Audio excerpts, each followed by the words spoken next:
Welcome. I have decided after a lot of soul searching that it's time to share my story in a more public forum because there is such a stigma around weight loss, healthy living, and oftentimes I would feel like I was all alone, and I don't think I am. I don't think I am. I think other people do some of the things that I would do that I was ashamed for years, but nobody talks about it. So, there are some days I will try to record a better video, maybe from my house. But as a mom of 5, most of the time I am in my car. So this is what you get. My name is Amy, and I am a recovering diet culture victim. I think that's what I'm going to call myself. And I just want to kind of go through my story. And I'm also recovering from a cold, so excuse me. I was born in 1978, which makes me the perfect age for the mess that has been created with diet culture. And I remember when I was young, the first memories I have of really weight loss or health come from my mom and my grandma. My mom wanted to lose weight, and she would have her ladies over, and they would do Jane Fonda and Richard Simmons. Funny story, actually. I would also do Richard Simmons with my mom. I'm not gonna lie, Sweatin' to the Oldies is a blast. I'm a fan. However, what I didn't realize is years later, when I was in junior high, my gym teacher would use those routines, and I would be doing the workout, in gym class, and realizing that people are staring at me because, y'all, I knew the moves and I would sing the songs, and I was like, I was full out. So no shame in my game. Disco Sweat was also pretty awesome. Anyway, so that's what I remember about my mom. I remember her drinking Slim Fast shakes.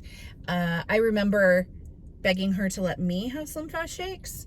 Of course, shaken up in skim milk, of course. Fat was bad. Fat was bad. For my grandma, I remember Jenny Craig. I remember Nutrisystem. I remember Slim Fast. I remember Weight Watchers. I'm trying to think if there are any others that my grandma did. It was ridiculous. Everything. Tried all the things.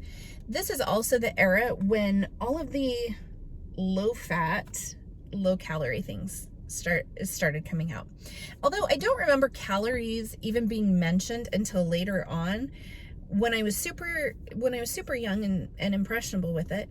It was low-fat everything. Low-fat yogurt. Heaven help me, Snackwell cookies. Did you guys fall victim to those that were not good, but because they were fat-free, you could eat the whole box? The things that we did, that we thought were normal. We thought it was okay. We thought that we were doing what our bodies needed. So fast forward, and the first time I remember personally being impacted and personally feeling it was in middle school. And there was a day in middle school that I was feeling it. I was feeling myself. I was looking fine. And in my opinion, I was wearing a white denim type skirt. And there was a boy, I shall call him BB. And he called me Thunder Thighs.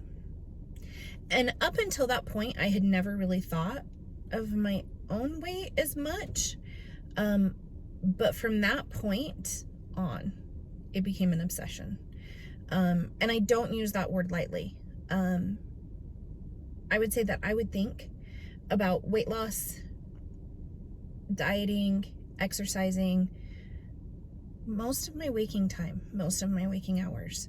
It was either what I was going to do, what I had done, what I was going to eat, what I was not going to eat, feeling guilty for things that I did, blaming myself for not being strong enough, and then punishing myself. And I would punish myself by further restricting my calories, further restricting my food, and exercise.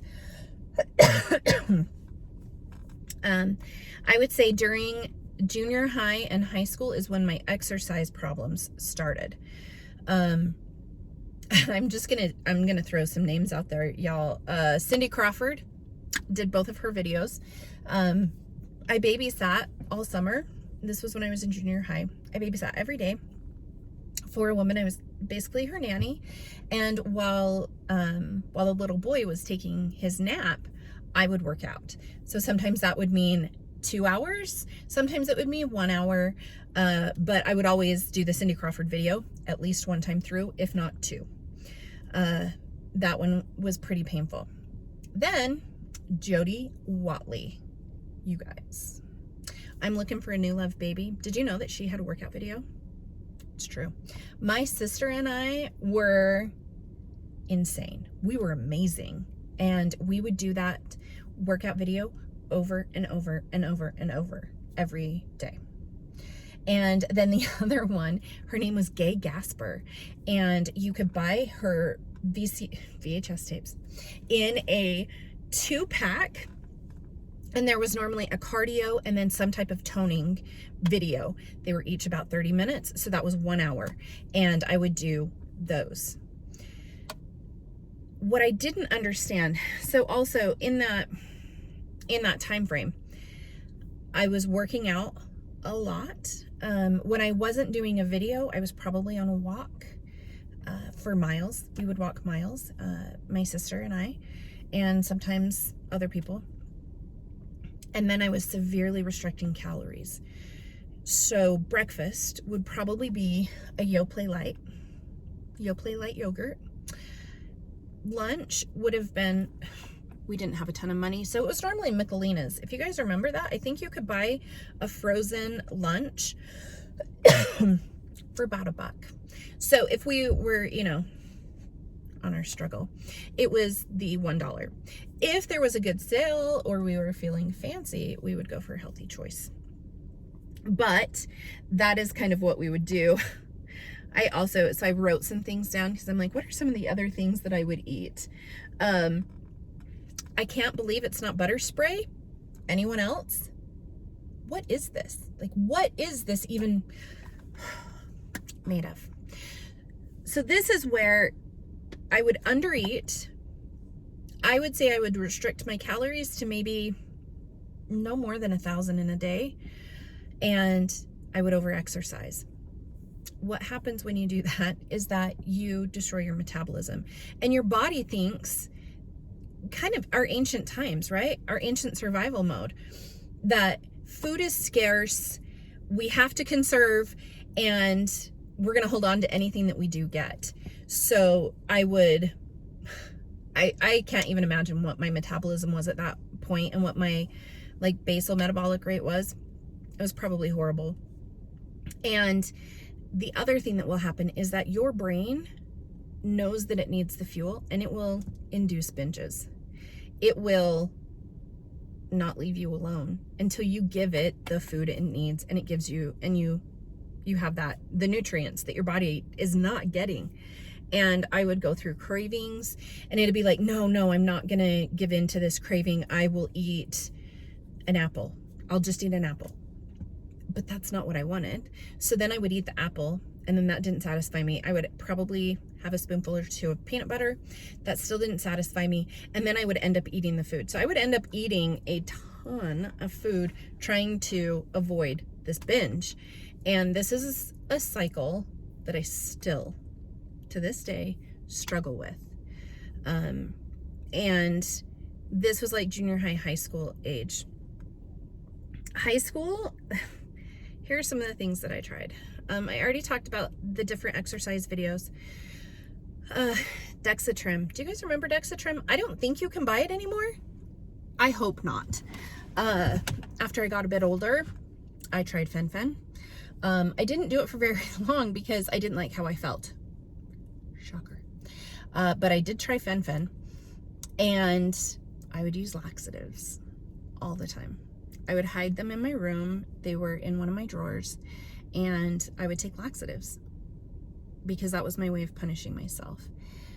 During this time, I was working full time while in high school because I needed to. We didn't have a lot of money, and I knew that if I wanted to go to college, if I wanted to do some of those things, I had to take care of it.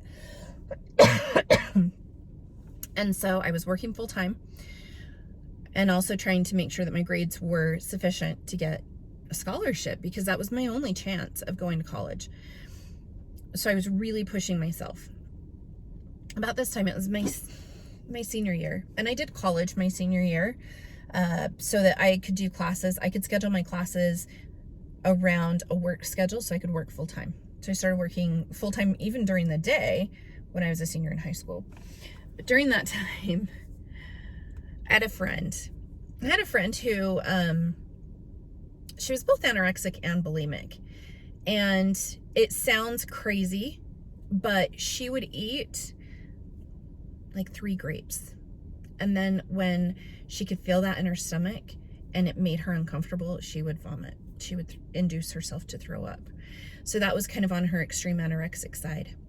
But then again, because the mind is such a powerful thing, she would have to eat. She would have to eat, and she would be out of control, and she would literally drive down a street and hit every single fast food restaurant.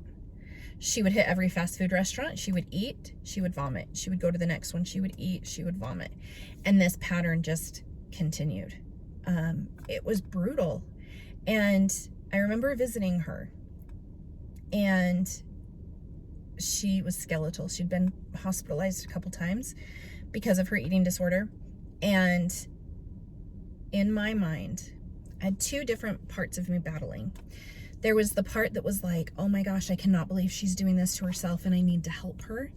And then there was this other little voice in the back of my head saying, wow, she is super strong. You would never be strong enough to be able to have that much willpower. That's amazing. And it was like, what? How is this even in my head? How am I even thinking that this is normal, that this is admirable? And in my logical brain, I knew that it was horrible, and I knew that she was sick. But I also was envious. And so I was kind of battling this in my head, and it was crazy. So then let's go to college. I'm still working full time and going to college. I would have a class before I worked. So I would normally do a 7 a.m. class, 7 a.m. to 8 a.m. I would then hurry to work. I would work probably 8:30 to 5, take a 30-minute lunch, and then go to college from 6 to 10. Because I was carrying a full load plus working full time. I did have a scholarship because, again, that was the only way I could go to school. And it was crazy, and it was stressful, and I turned to fast food because I didn't have time. I did not have time. And it was kind of like, I'm going to choose my battles, and right now this is my battle, is going to school, and I can't think about food. So I would eat fast food all the time. Whatever was going to be fast. And in the meantime, I was definitely gaining weight. And I was really self-conscious of it. There's a stigma with being overweight. There's a stigma with not being able to, in my mind, it was not being able to control yourself. Like, you have zero self-control. And it was interesting because in every other aspect of my life, I was super confident. I was rocking it. I had great grades. I had a great job where I quickly got promoted, and I worked in human resources, and it was amazing. But this one area, I could never do it. And it was this personal failing. And I thought that it was just me. I thought it was only me. You know, you'd beat yourself up, and it's like, why can't you do this? What is wrong with you? Everyone else is able to handle food. What is wrong with you? This doesn't make any sense. And it's these things that you just tell yourself over and over, and you are the only one. and you get in your head, and nobody talks about this, but I know that there are other people who would binge. The worst for me was probably if my mom and dad were going to be out of town, because I lived in their basement. If they were out of town, I would probably stop at the store and buy some Totino's pizzas, some mac and cheese, ice cream, candy, whatever, and I would go to town. And it was really my comfort. It was how I dealt with avoiding emotions, avoiding the disappointment, avoiding how I was feeling inside. It was really hard telling myself that nobody would want to be with me because I was too heavy. And keep in mind, at this time, I was maybe a size 14. Yeah, I was probably a size 14. Nobody would want to be with me. I was too heavy. I was going to be alone. That's what I would tell myself. Here's the interesting part. If you live in Utah, you understand this. I felt like I was super old, and like an old maid, and that nobody would want me. You guys, I actually got married when I was 23, but in Utah, that's old. Like, that's kind of old. And I look back now and I'm like, oh my gosh, if I could just give you a hug and then shake you. I tell myself that it was okay. So I married my amazing husband. This year's our 20th. So I married my husband, and things were great. Hard because you're adjusting to each other. We decided though that it was going to take me a while to get pregnant. I had had several issues. I had endometriosis, I'd had cyst rupture, I had been on birth control pills to help control those conditions. I had been on those since I was 15, which also did not help with the weight gain, by the way. My hormones were crazy. And so my doctor said, well, it's probably going to take you a while because you've had all of these issues.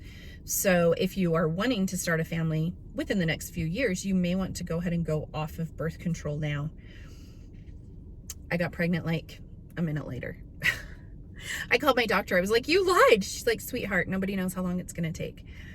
So I got pregnant. We got married in August. I found out I was pregnant in December. And it was cutting it pretty dang close because I graduated from college on a Thursday and found out I was pregnant on Sunday. And I was like, whew, that was close, because I wanted to finish college. That had always been something that was very, very important to me growing up with a single mom with 5 kids. And she would try to support us on a high school diploma. And I didn't want to be that way. I didn't want to have to struggle like that. I wanted to have my education. So I was able to do that, barely. Because I was so sick. I was so sick in my pregnancy. I was working full time. I was still working. I'd been promoted a couple times by this point.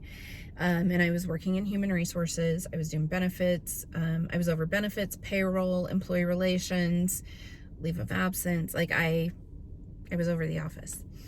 And I got pregnant, and I did okay during the day. But 6 p.m. on, I just threw up every night, my whole pregnancy, the whole 9 months. I was so sick.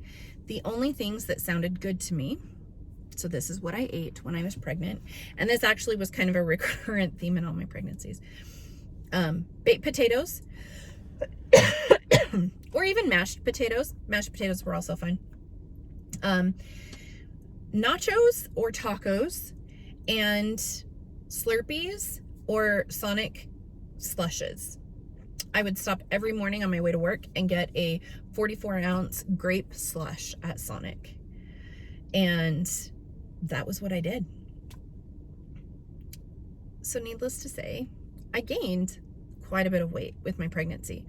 I will say though, like when I had my daughter, my oldest, I went back to my size like pretty quickly.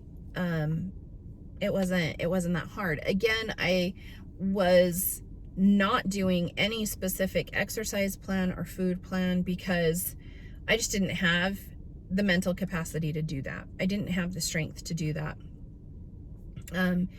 it was everything I could do to get through the day.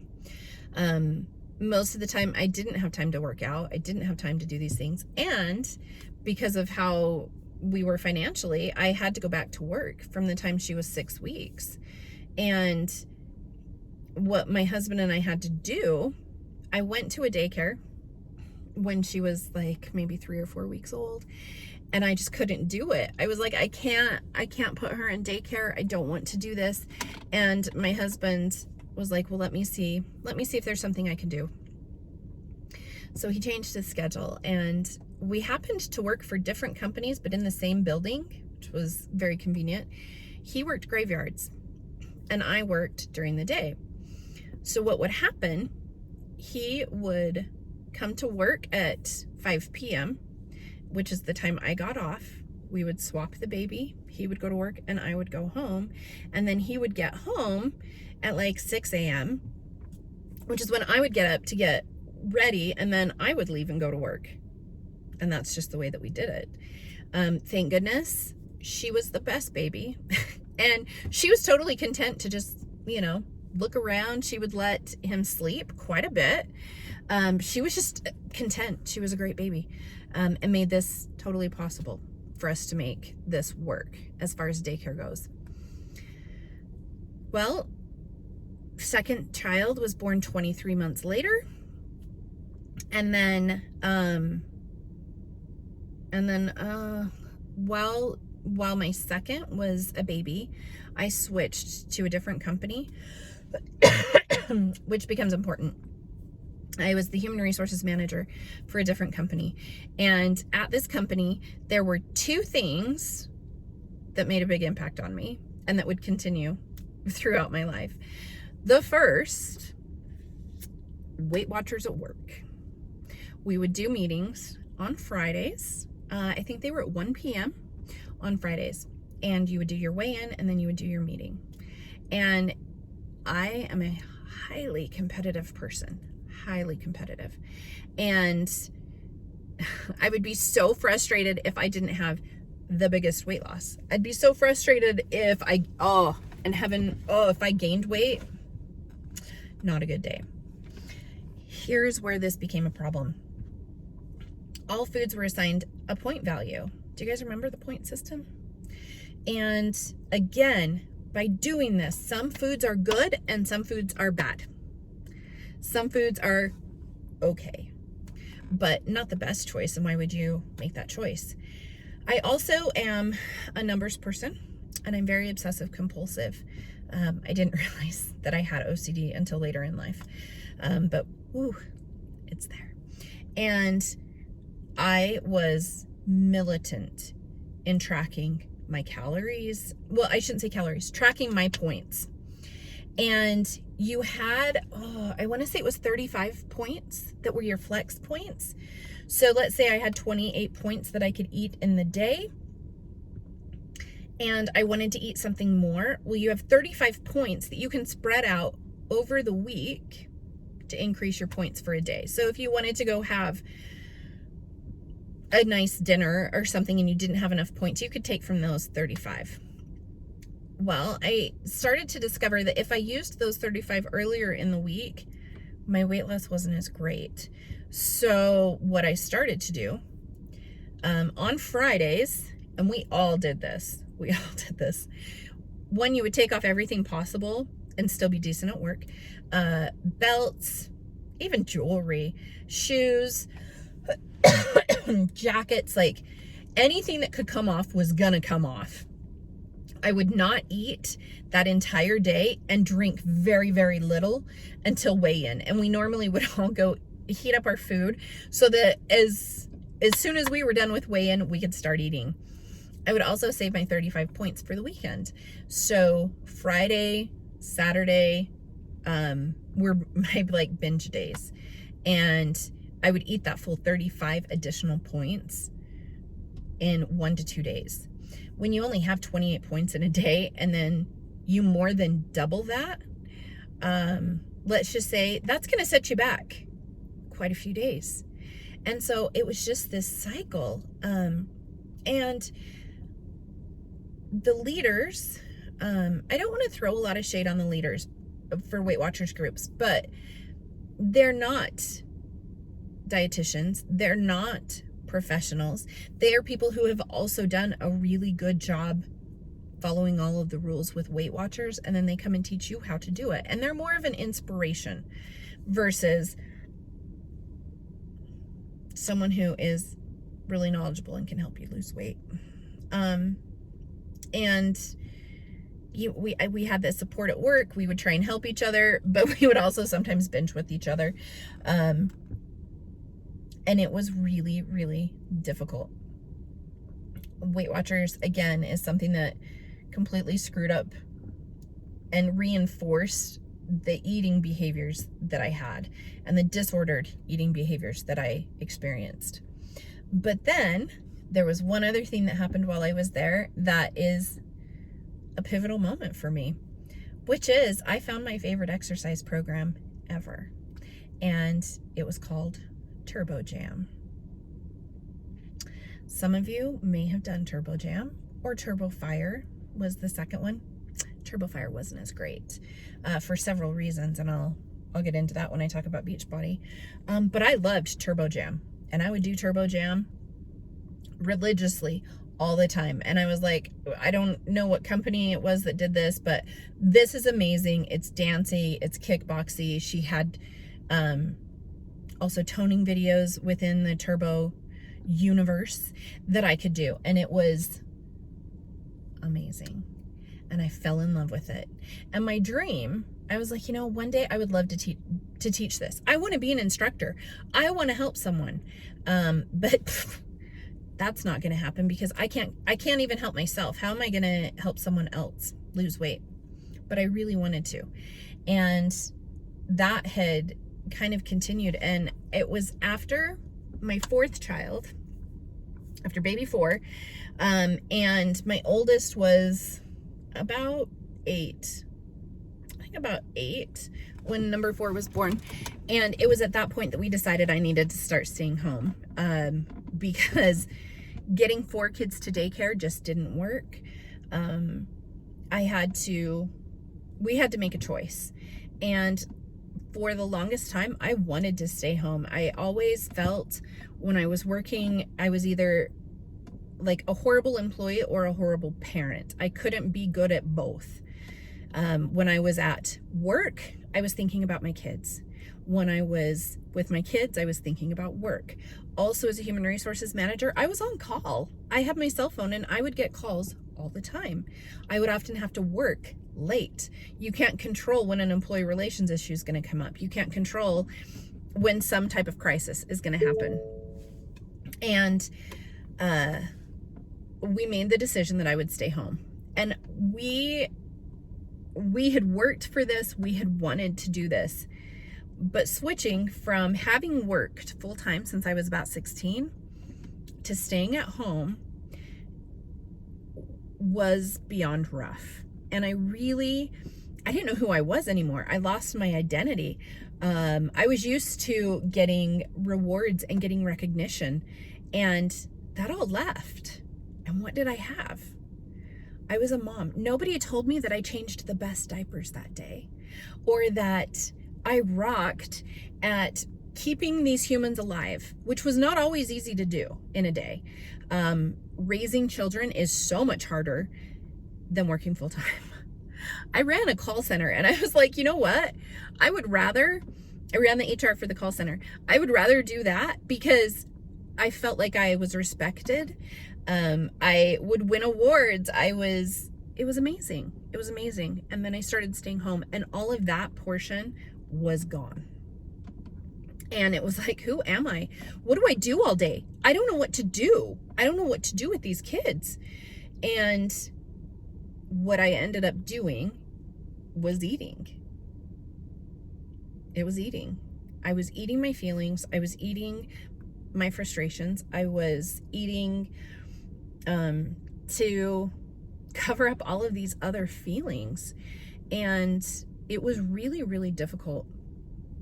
My husband also traveled for work, so he would be gone from Sunday till Thursday or Friday every week. and he would be home for 2 or 3 days, which was mass chaos because he wanted to spend family time and I just wanted a break. And there was no break during that time frame. We had moved a couple times. Thank goodness I had a friend that her husband was a pilot, and so we would kind of support each other as these single moms for the week. And it was really, really hard. And I went to food. It was also hard financially, to go from a 2 income to a 1 income family. And I didn't know how to process any of these things. And I ate and I ate. We moved up to Seattle. And having moved from Utah to Seattle, it's a little different. I don't know. It's a little different culturally. And I was pregnant. I was pregnant with number 5 when we moved up to Seattle. And I didn't know anybody. I didn't have any friends. I was a hot mess. A hot mess. And again, with each of my pregnancies, I throw up the full 9 months. And starting with baby number 3, I started having issues with preterm labor. So when I was pregnant with my last, I started preterm labor. So I started contractions at about 20 weeks. So I was on bed rest in a strange place, not knowing anyone. Thank goodness for our church family. They definitely saved our bacon more than once. And it was a traumatic birth. Declan was in the NICU for a week. They had to intubate him when he was born. It was rough. He also broke my tailbone during delivery. It was rough. It was rough. And I dealt with all of that by eating. I don't know what it was about food that has always been an issue for me, but it's always been an issue. And it was when I realized that I couldn't continue doing what I was doing. I weighed 262 pounds. And more than that, it wasn't necessarily even all the weight. It was how I felt physically, and it was how I felt emotionally and mentally. I would go on binges. I would have my trigger foods, and I would just lose it. And I couldn't control myself around these foods. And I would find myself hiding food. I would find myself, like a good example, if we were going to get, let's say, takeout or fast food, I would order more and I would eat it in the car on the way home so that I didn't have to admit to anyone how much I was actually eating and how out of control I was. And when something is a secret, it gains power. And I would plan my days around my binges. I would plan, okay, I'm going to take this kid to karate. Well, there's a gas station by karate. So I'm going to buy a soda. I'm going to buy a candy. I'm going to buy whatever. And then while they're in their lesson, I can just sit and eat. And I felt very ashamed and very alone. And I think that is something that is I think it's common, honestly. Now that I am on this side of it and having talked to a lot of different women, if you do this, you are not alone. There are so many women who struggle with this and who feel alone and who feel hopeless. And it's that hopeless feeling that ended up getting me, I don't know if I should say in trouble, but it ended up furthering my disordered eating and really, really spurring on some of these bad habits. So I'm going to stop here and we'll continue on next time, because what is going to enter? Bum, bum, bum. Beachbody. Again, turbo kick, turbo fire. I shouldn't have said turbo kick, turbo jam. I'll explain the differences because I now know. Turbo jam was my gateway to Beachbody. and really a gateway to a lot. And it was amazing. It was horrible. It was informative. It was secretive. It was all the things. So I'm going to get into Beachbody and hold on, because it is a ride. It is a ride. Thank you. I hope you guys are going to enjoy this series, and I hope that you guys find some value in me sharing my experiences and being open about it, because I think more people need to be. I love you guys.